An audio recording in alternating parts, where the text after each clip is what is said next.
US-Cuba travel and trade, new rules start on Friday.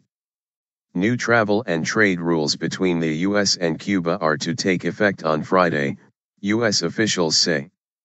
Measures include allowing US citizens to use credit cards in Cuba and for US businesses to export some technologies. Americans will be able to take home up to $100, 66 pounds, in alcohol and tobacco from Cuba. Correspondents say it means the US ban on Cuban cigars is over. The move implements last month's agreement to re-establish ties severed since 1961. Although the latest moves put a large dent in the US trade embargo against Cuba, only Congress can lift it completely.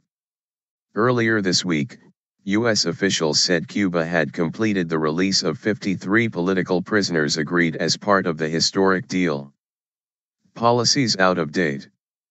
Today's announcement takes us one step closer to replacing out-of-date policies that were not working and puts in place a policy that helps promote political and economic freedom for the Cuban people, said U.S. Treasury Secretary Jacob Lew in a statement.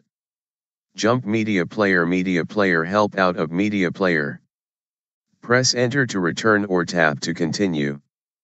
Tomas Bilbao, failed policy of isolation and confrontation. White House Press Secretary Josh Earnest said the changes would immediately enable the American people to provide more resources to empower the Cuban population to become less dependent upon the state-driven economy. While ordinary tourism is still banned, the new regulations will allow U.S. citizens to travel to Cuba for any of a dozen specific reasons without first obtaining a special license from the government. U.S. credit and debit cards can be used there, and there will be no more limits on how much money U.S. citizens can spend in Cuba each day. About 170,000 authorized U.S. travelers went to Cuba last year, according to the U.S. Department of Commerce. U.S. firms will also find it easier to export mobile phones and software to Cuba, as well as provide internet services there. Cuba currently has one of the lowest internet penetration rates in the world, estimated at about 5% by the White House. A change in the regulations will also allow U.S. investments in some small businesses and agricultural operations.